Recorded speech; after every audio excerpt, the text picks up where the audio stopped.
Formula 1 has a select few drivers who are considered GOATs. When you ask people who those drivers are, many consider Michael Schumacher to be the greatest of all time. I believe legendary drivers get replaced by an improved version of the previous GOAT, and I believe Max Verstappen is Michael Schumacher 2.0 in many ways. So here's a video that explains 5 ways you can compare Max Verstappen to Michael Schumacher. Over the years, many competitors have feared both Max Verstappen and Michael Schumacher due to their ruthless nature on track. It's known that both drivers never gave an inch, no matter what situation they were in. Whether it was for a win or for P10, the same rules applied. You never let somebody by easily. This obviously led to controversial situations where the line of what was fair was blurred. But for these guys, that didn't matter. The end goal is the result. How you get there is irrelevant. Both drivers are known for their unrelenting focus and demon mode behind the wheel, prioritizing victory above all else with zero compromises. Now when I speak about this, I think about the shenanigans Schumacher got into to get his driver's titles. The examples against Hill and Villeneuve are easy to come up with, but there are far more insignificant races where Schumacher just played hard for the sake of not wanting to give in and keep his reputation as a ruthless competitor, who's fully focused on the result. I'll take the Schumacher versus Montoya incident to show what Schumi was like. Schumacher and Ferrari were in their last season of dominance in 2004. By the time the race in Imola was raced, Schumacher was already 16 points ahead in the standings, which is a lot in the old point system. Montoya was in P4 with 18 points, so barely a threat to Michael's title bid. Anyway, Juan Pablo thought he could pass Schumi around the outside on the opening lap of the race. At the Tosa hairpin, Schumacher just took a normal very wide line, pushing Montoya off track. Montoya was not pleased and complained after the race, saying, "Schumacher must be blind or stupid not to see me." The FIA didn't punish Schumacher for it, so it was within the rules. And that was Schumacher in a nutshell. If a competitor puts himself in that position, the consequences will be great. Same rules apply. An incident like this reminds me of Max Verstappen versus Lando Norris at the United States Grand Prix at Kota in 2024. Verstappen had a decent lead in the standings at that point in the season, and he did have issues with the RB20 underneath him, and it wasn't the fastest car anymore. Norris was chasing Verstappen to fight for a third place in that race, while Verstappen was trying to hold on to his lead in the standings. For many laps, Norris was pushing to find a way to get by the Dutchman, but Verstappen kept placing his car perfectly, so Lando could not get by. This went on for quite a few laps, which was brilliant to see, until Norris tried a daring overtake at turn 12, around the outside. Verstappen was ahead at the apex, pushed Norris wide, who then finished the overtake off track. Now, with the 2025 rules, Max would not have been in the clear, as he went off track. But in 2024, this was a way of defending, something Verstappen knew full well, and Norris got penalized for overtaking off track. This would normally be a 10-second penalty, but since Verstappen forced him there, it was only a 5-second penalty. So Norris finished 4th and Verstappen 3rd, extending his lead. 2 situations with ruthless defending, knowing the rules by heart, and having the overcapacity in their brain to execute it to perfection. To me, Schumacher and Verstappen can easily be compared this way. From 1994 to 2004, the only driver that mattered for the media and the F1 fandom was Michael Schumacher. Whether it was in a good way, talking about his achievements, or in a negative way, talking about his darker side, the main character was always Michael. His titles with Benetton were scrutinized. His position as #1 driver in the teams he drove and his antics on track led to many news articles and TV discussions. The name Michael Schumacher was synonym to Formula 1, and even in countries where F1 wasn't all that popular, people knew who he was. He broke many records, for instance the record for most wins, which he took from Ayrton Senna after he had passed away. This record made Schumacher quite emotional. Schumacher once finished a whole season with only podium positions. That's how dominant he was. His relationship with the British media, which is almost all F1 media, wasn't always good. His run-ins with Hill made him enemy #1, and as always, it could be felt. His win and podium records speak for themselves, and there's no doubt that Michael Schumacher, in his day, was the most dominant driver ever. I think we can all agree on that. Now, fast forward a decade or two. Max Verstappen joined F1 at age 17, which was a record. He won his first race when he was promoted to Red Bull at age 18, which was a record. He then managed to win races every single season and scored loads of podiums even when the car had a weak Renault engine. He was not popular at times because of his uncompromising driving style, and for a while the British media had it in for him. When he finally had the car to win a title in 2021, he did it straight away, but his championships, especially his first two, were scrutinized. In the 2023 season, Max managed to win 10 races in a row, beating the record of former Red Bull driver Sebastian Vettel. He won 19 races in the 2023 race calendar, which was ridiculous really. Not a day goes by without Max Verstappen news, and even what he does outside of his F1 career is being followed. His sim racing team and his GT3 outings are very popular. Max Verstappen holds many records, and if I'm correct, he has the highest races to win percentage. Max Verstappen is the best, most important F1 driver of his era.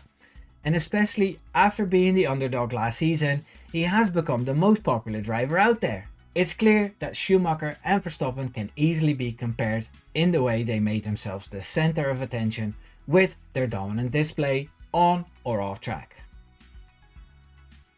When Michael Schumacher was at Benetton, he made sure that he was the #1 driver. Special contracts were made up so that he would never be hampered by anything. Some people deem this unfair, but if the driver delivers and manages to get what he wants, I consider it a flex. Max's father, Jos, suffered from the consequences of the choice Flavio Briatore made to enable Schumacher to have all the things his way at Benetton. All Schumacher's teammates in the future would suffer the same fate. They were in a team where Schumacher was the leader. Michael Schumacher had that rare gene to rally up the best people behind him and make them walk through fire for him. When Schumacher joined Ferrari, people like Rory Byrne and Ross Brawn followed. Mattia Binotto, Andrea Stella and Stefano Domenicali were amongst the people at Ferrari at the time when they started building on their period of true dominance in the sport. Michael Schumacher was praised for how well he got along with every single member of the team, often asking about their private situations and knowing all their names. Quite the contrast to what he was like on track. With every change they made to suit his particular driving style, he rewarded them by going faster and winning more. This is the way of a leader who leads not only in words but also by example. His focus on the end result was contagious and it made the whole team better. Now compare this with Max's situation. He has the whole Red Bull team at his disposal, not by being a diva, but through sheer focus on results. Cars are built with sim data in a way that makes the car as fast as possible, knowing Max Verstappen can handle it. This causes problems for his teammates, a problem they haven't solved as yet. Former F1 driver Ralf Schumacher said the following about Max and his brother Michael. Max Verstappen has the gift and the aura to unite a team around him, to lead it and to inspire it, just like Michael Schumacher. This is why certain teams try very hard to get Max Verstappen to drive for them. But as it stands, Verstappen will stay loyal to Red Bull because they give him whatever he wants.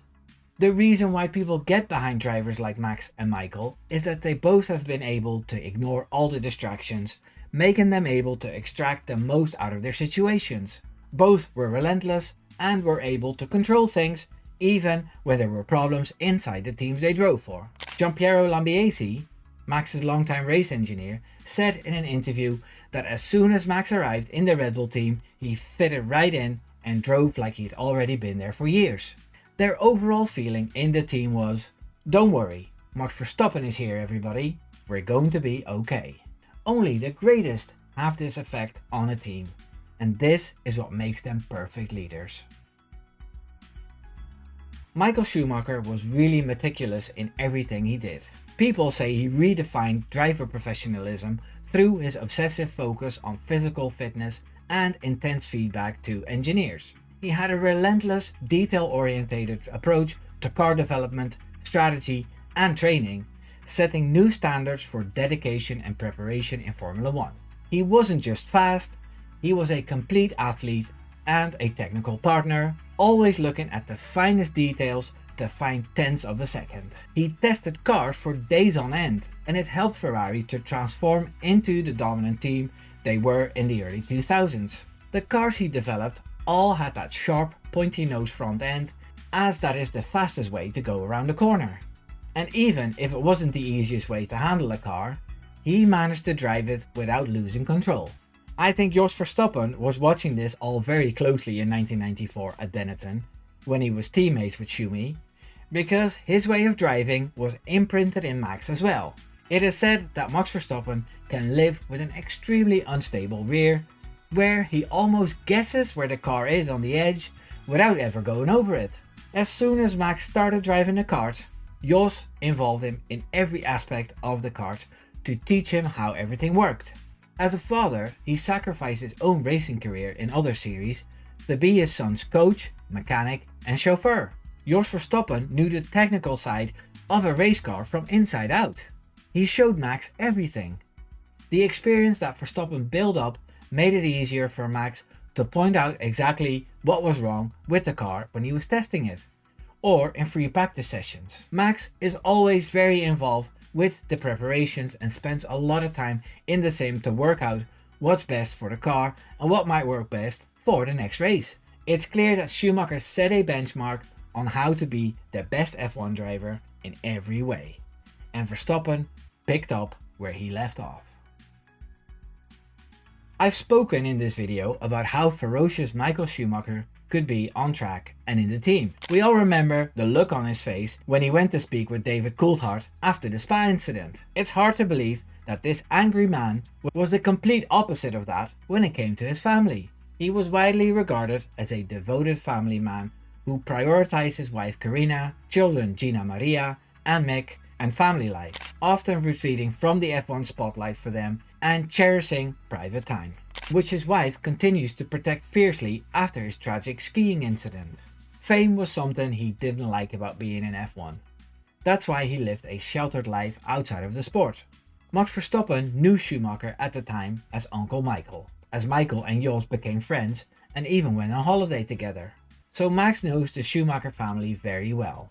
This is what he said about Uncle Michael. On the track, he was completely focused, just like me. But at home, he took care of his family and gave them the attention they deserved. And this is what Max is doing as well. He has a little family with Kelly Piquet, an assembly of 2 daughters, a couple of cats and a dog. He spends his time in Monaco and has long visits to Brazil where Kelly's father Nelson lives. Yes, Max also had his moments of head loss, because he was so focused and cared so deeply about the sport. At the same time, 90% of the grid loves him and respects him. The duties he has from the marketing side of F1 are chores to him, and he'd be happy to never be recognized again. But with 4 championships comes a lot of fame. It's safe to say Max and Michael have a lot of similarities. Maybe you can point out a few more. Max Verstappen is only 28 years old, and he still has a few years left. It might be enough to break a few of Michael's records. But according to Max, that's not really a goal he has. He won a championship and the rest is a bonus, as he always likes to point out. I wish for Verstappen to win a few more titles, for him then to retire from F1 young enough to be competitive elsewhere. Let's hope he can do all this in good health, as we all know what happened to Michael. Keep fighting, Michael. I made a similar video about Verstappen and Senna. I'll leave it up as an end screen, but I have to warn you, it's 3 years old and I was still learning YouTube. If you enjoyed this video, please like it for the algorithm, and if you want to see more of my content, please subscribe. Take care now. Doei doei.